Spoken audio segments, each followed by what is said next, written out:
man is back. Oh, okay, oh my gosh, the man got messed up. This is a 5 out of freaking 5. It is beat making time. Next week is E3 week. My album comes out next week. I have the leopard. This is your boy.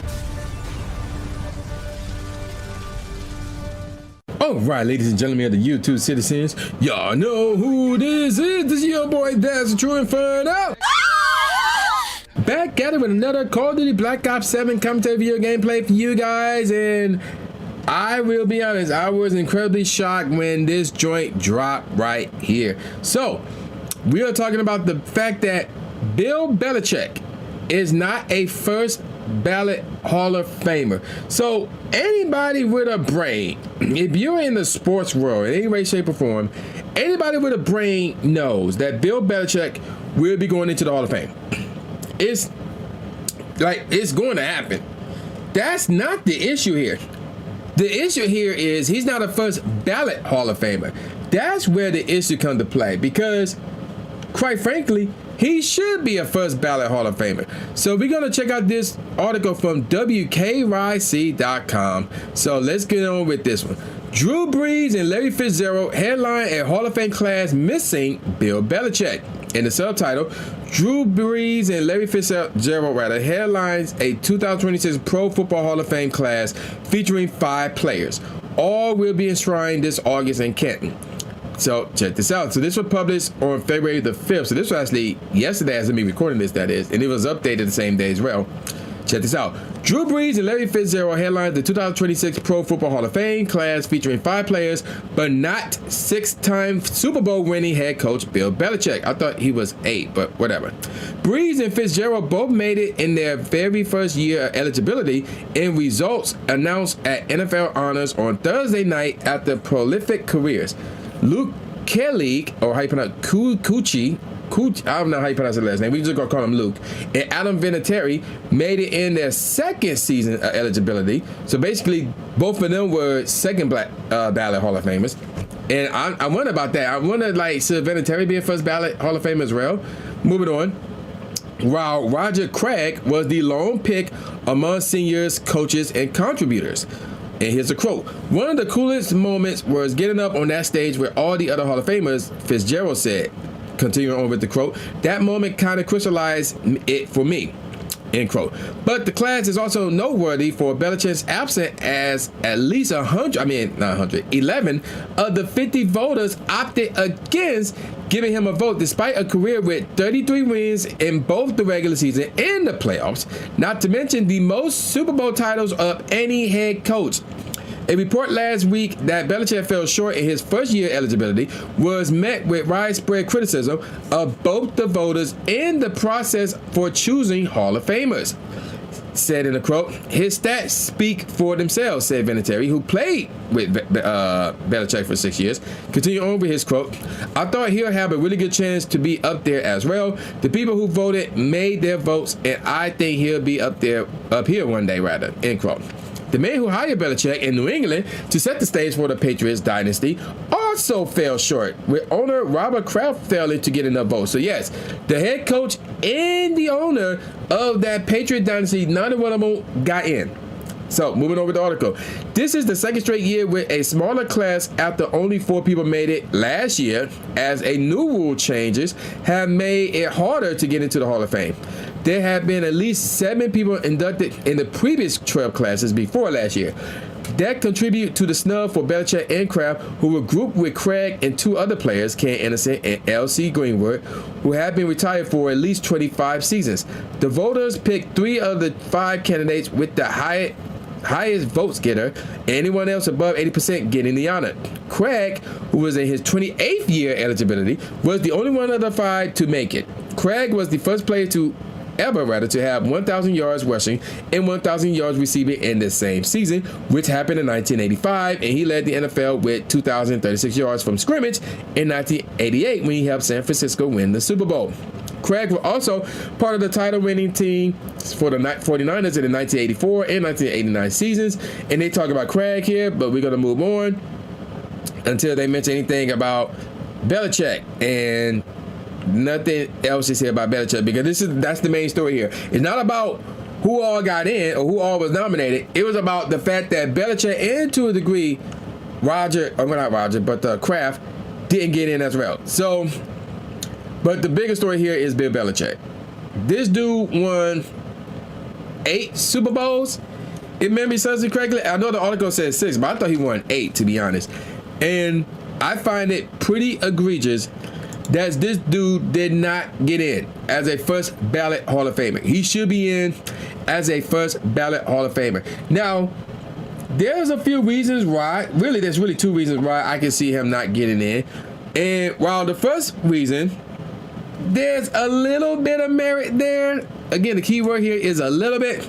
The second reason is just petty as hell. It's just straight up petty as hell. And to me, people need to grow up they just need to grow up. So, okay, so before we get on to this, he did win 6 Super Bowl championships as a head coach, but he won 2 more as an assistant. So, yeah, he have a grand total of 8 Super Bowl championships under his belt. And the first reason why he didn't get in, the first reason why he didn't get in is because of the fact that him and the Patriots were accused of cheating. So obviously we had I think it was Spygate, and then we had Deflategate. So any type of, Spygate and Deflategate. So I like that. It's like, how many times, like, when did that take place? Did that happen throughout his entire time winning Super Bowls? No. I'm not familiar with how long that happened, and obviously he was fine for that. But despite the whole Spygate and the Deflategate, with Spygate, like they just proceeded him to be guilty and all that junk. But the Deflategate, on the other hand, I'm not sure if he was found guilty of that. But despite those 2 incidents, it's still, in my opinion, not enough to keep him out of the Hall of Fame, in my opinion. And matter of fact, here's a Wikipedia. So I'm looking at the Wikipedia page. So let's take a look at this real quick. Through the latter half of his career with the Patriots, Belichick was considered a candidate for future induction to the Pro Football Hall of Fame. On January 27th, it was reported that Belichick had not been elected to the Hall of Fame on the first ballot, failing to reach the requisite, how you pronounce it right, 40 of 50 votes from a panel consisting of media members and members of the Hall of Fame. The exclusion of Belichick led members of the media, current and former players, and members of the Hall of Fame to react with shock, disbelief, and anger, which many of them considering it a snub. Tom Brady and Robert Kraft, who worked with Belichick through the Patriots' period of success, both expressed disappointment at the decision. And the idiot Trump called his exclusion ridiculous, which is, I never heard of that, but okay, whatever. It was reported that Belichick's candidacy was harmed by Hall of Fame member and longtime Indianapolis Colts executive Bill Polian, who was one of the voters who felt that Belichick should wait a year before induction due to Belichick's alleged role in the Spygate and Deflategate controversies, and shared that opinion with his fellow voters. Poland denied lobbying voters against Belichick's candidacy and initially claimed to have voted for Belichick before later saying that he could not recall with 100% certainty that he voted for Belichick. Let's continue on with the article before I jumped in on that. On January the 29th, the Pro Football Hall of Fame stated that Poland had in fact voted for Belichick and that Poland did not speak during a discussion surrounding Belichick's candidacy.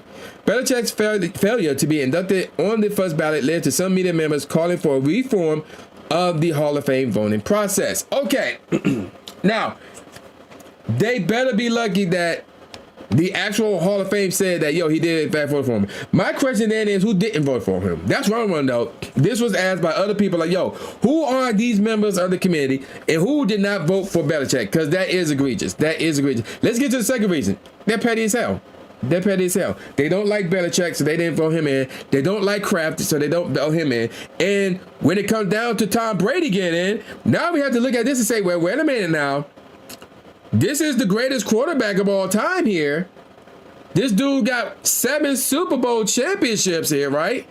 Like, they can't mess that up, right? Yeah, he's a 7-time Super Bowl champion, 5-time Super Bowl MVP.